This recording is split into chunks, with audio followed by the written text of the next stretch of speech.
Rome இத்தாலியிலிருந்து 14 June 1911 ஒரு train புறப்படுது. அந்த ட்ரெயின்ல மொத்தம் 106 பேரு, 100 பேசஞ்சரும் 6 க்ரூ மெம்பர்ஸும். அந்த ட்ரெயினோட பயணம் கொஞ்சம் லாங் ஜேர்னினால அந்த ட்ரெயின் கம்பெனி என்ன பண்ணாங்கன்னா ஒரு ஃப்ரீ ட்ரிங்க்ஸ் அப்புறம் சாப்பாடு எல்லாமே அரேஞ்ச் பண்ணியிருந்தாங்க. இதனால அந்த ட்ரெயின்ல இருக்கிற பேசஞ்சர் எல்லாமே சந்தோஷமா அவங்க பயணத்தை கொண்டாடிட்டு இருக்கும் போது அந்த ட்ரெயின் போற வழியில ஒரு டேர்னலை கிராஸ் பண்ணி ஆகணும். அந்த ட்ரெயின் அந்த டேர்னலுக்குள்ள பூந்தோன்னு என்ன நடந்துச்சுன்னா அந்த ட்ரெயினை சுத்தி புகைமா மூட்ட ஆரம்பிச்சிச்சு. ஏன்டா இந்த மாதிரி புகழா இருக்குன்னு சொல்லிட்டு உள்ள இருக்கிற பேசஞ்சரை பார்த்தாருன்னா எல்லாமே ஸ்ட்ரேஞ்சா பிஹேவ் பண்ண ஆரம்பிச்சாங்க. அதாவது சிரிக்க ஆரம்பிச்சாங்க. என்னமோ ஒன்று சரிப்படலை. இதனால அந்த ட்ரெயின்ல இருக்கிற 2 பேசஞ்சர் என்ன பண்றாங்கன்னா அந்த ட்ரெயினை விட்டு குதிக்கிறாங்க. அதுக்கப்புறம் அந்த ட்ரெயின் அந்த டேர்னல் விட்டு எங்கேயுமே வெளியாகல. ஸோ அடுத்த ஸ்டேஷன்ல ஆளு வெயிட் பண்ணி பார்க்குறாங்க இந்த ட்ரெயின் வருமானு. ஆனால் அவ்வளோ மணி நேரம் கடந்தும் அந்த ட்ரெயின் வேறு எங்கேயுமே வரல. எஸ், அந்த ட்ரெயின் அந்த டேர்னலுக்குள்ளே பூந்துதா கடைசி இதாக இருந்திருக்கு. அதுக்கப்புறம் அந்த ட்ரெயினை எங்கேயுமே கண்டுபிடிக்கல. ஹிஸ்டரியிலேயே இந்த ட்ரெயின் காணா போன மர்மம் யாருனாலே கண்டுபிடிக்க முடியல. இந்த ட்ரெயினோட மிஸ்திரி என்னன்னு பார்த்தீங்கன்னா சில வருஷம் கழிச்சு இந்த ட்ரெயின் எங்கே பார்த்தேன் அப்படின்றாங்க. அதுக்கப்புறம் சில ரெக்கார்ட்ஸில் அந்த ட்ரெயின் காணா போகாட்டி மின்னுக்கு வருஷத்தில் இந்த ட்ரெயின் வேற ஒரு இடத்துல வந்துச்சுன்னு. ஸோ இது முழுக்க ஒரு டைம் ட்ராவல் மிஸ்ஸிங் ட்ரெயினாக தான் இருந்திருக்கு. ஸோ இப்போ நம்ம எந்த ஒரு டைம் வேஸ்ட் பண்ணாமல் இந்த வீடியோக்குள்ள வணக்கம் காய்ஸ், நான் டனேஷ் குமார். ஆரம்பிக்கலாமா?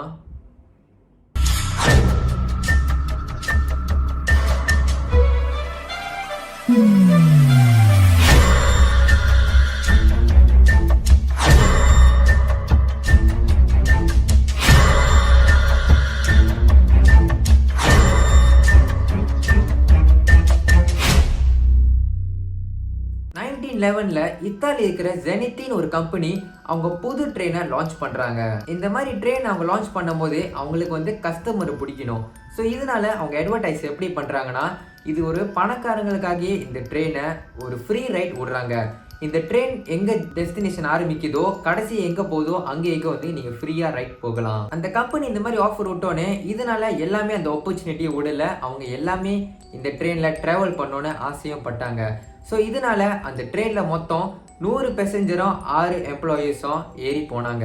அந்த ட்ரெயின் 14 ஜூன் 1911 இத்தாலி இருக்கிற ரோம்லேருந்து கிளம்புது. அந்த ட்ரெயின் போற வழியிலேயே ஒரு டேர்னலை கடந்தாகணும். ஸோ இதனால அங்க இருக்கிற ஒரு பேசஞ்சர் என்ன பாக்குறாருன்னா அந்த ட்ரெயினை சுத்தி ஒரு புகை மாதிரி மூட்டுது.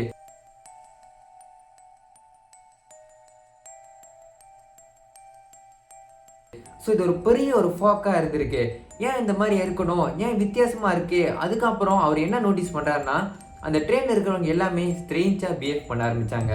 அப்போ இவருக்கு என்னமோ சரியா படலன்னு சொல்லிட்டு அந்த ட்ரெயினு கண்ணாடி உடைச்சு வெளியே குதிக்கிறாரு. இவர் குதிக்கும் போது அவரு கூட சேர்ந்து இன்னொருத்தர் குதிக்கிறாங்க. ஸோ இப்ப 104 பேரோட அந்த ட்ரெயின்ல காணாம போகுது. இந்த ட்ரெயின் எப்படி காணாம போச்சுன்னு ஜெனித்தி கம்பெனி ஏதாச்சும் ட்ராக் பண்ணி பாக்குறாங்க. ஆனா அவங்களுக்கு எந்த ஒரு ஜிபிஎஸ் சிக்னல் எதுவுமே அவங்களுக்கு அந்த ட்ரெயினை பத்தி கிடைக்கல.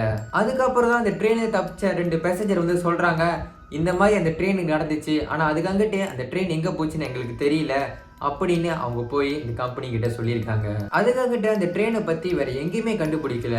இதனால சில தியோரி உருவாகுது. தியோரி நம்பர் 1, கிட்டத்தட்ட 400 வருஷம் முன்னுக்கு இத்தாலியில் இருக்கிற மெடிவல் மாங்ஸ் அவங்க ஸ்கிரிப்சர்ல என்ன எழுதி வச்சிருந்தாங்கன்னா இந்த மாதிரி ஒரு வாட்டி அவங்க வில்லேஜ்ல இரும்பால செய்யப்பட்ட ஒரு விசித்திரமான ஒரு விஷயம் வந்துருந்துச்சா. அதுக்குள்ளேருந்து கோட் சூட் போட்ட ஆளுங்க கிளீன் ஷேஃபோட இறங்கி வந்தாங்களா. அதுவும் அது செம்ம ஃபாஸ்ட்ல நின்றுச்சு. ஸோ அவங்க என்ன சொன்னாங்கன்னா அந்த டைம்ல குதிரை தவிர்த்து வேற எதுவுமே வேகமா இருக்காதுன்னு. ஆனா அவங்க ட்ரெயினை தான் அதை குறிப்பிடுறாங்க. தியோரி நம்பர் 2, 1926ல மெக்சிகோல ஒரு ரெக்கார்ட் கண்டுபிடிக்கிறாங்க. அதாவது என்னன்னு பார்த்தீங்கன்னா 1845ல திடீர்னு 104 இத்தாலியன்ஸ் மெக்சிகோல இருக்கிற மார்க்கெட் பிளேஸ்ல கண்டுபிடிச்சிருக்காங்க. அவங்க எல்லாமே ஸ்ட்ரேஞ்சா பிஹேவ் பண்ணால அப்போ அவங்கள ஹாஸ்பிட்டல் கொண்டு போயிருக்காங்க. சைக்காட்ரிக் டாக்டர் அவங்க வச்சு விசாரிக்கும் போது தெரிஞ்சிருக்கு. அவங்க என்ன சொல்றாங்கன்னா ரோம்லேருந்து டிராவல் பண்ணி வந்தாங்க, ஆனா இங்க நாங்க எப்படி வந்தோம்னு தெரியலன்னு சொல்லியிருக்காங்க. அப்புறம் அவங்க போட்ட ட்ரெஸ் எல்லாமே அந்த டைம் கூட மேட்சாவே ஆகல, எல்லாமே வித்தியாசமா இருந்திருக்கு. அப்போ ஒருத்தரை வச்சு விசாரிக்கும் போது தெரிஞ்சிருக்கு அவரு பாக்கெட்ல ஒரு சிகரெட் வச்சிருந்தாரு. அந்த சிகரெட்டோட டைமை பார்த்தீங்கன்னா 1907ல மேனுஃபேக்சர் ஆகிருக்கு. அந்த சிகரெட் பேக்கை ஏதோ ஒரு மெக்சிகோவில் இருக்கிற மியூசியமில் இப்பயும் வச்சுருக்காங்களா. தியோரி நம்பர் 3,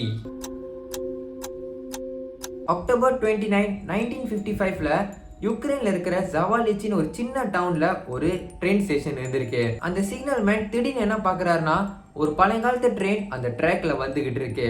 ஆனா அவர் ஒரு விஷயத்த நோட்டீஸ் பண்றாரு. இந்த டைம்ல எந்த ட்ரெயினும் வராத, எதுவுமே ஷெட்யூல் ஆகலையே. ஆனா அவர் என்ன நோட்டீஸ் பண்றாருன்னா, அந்த ட்ரெயின்குள்ள யாருமோ இல்ல, ஆனா ஜெனித்தின்னு அந்த ட்ரெயின்ல ஸ்டாப் பண்ணி இருந்துச்சுன்னு சொல்றாரு. ஒருவேளை இது எல்லாமே பிரம்மையா இருக்குமான்னு சொல்லிட்டு அவர் கண்ணை மூடி திறந்து பார்க்கறாரு. அந்த ட்ரெயின் அங்கிருந்து மறைஞ்சிருச்சு. அதுக்கப்புறம் என்ன சொல்றாங்கன்னா, வேர்ல்ட் வார் 2ல அந்த டேர்னலை வந்து பாம்பு வச்சு வெடிச்சிட்டாங்க. ஸோ அந்த டேர்னல் இப்போதைக்கு இல்லைன்னு சொல்லியிருக்காங்க. இந்த கதை எல்லாமே கேட்டோன்னே டைம் டிராவலை பத்தி நீங்க நம்புறீங்களா? நம்புனீங்கன்னா காமெண்ட் செக்ஷன்ல சொல்லுங்க.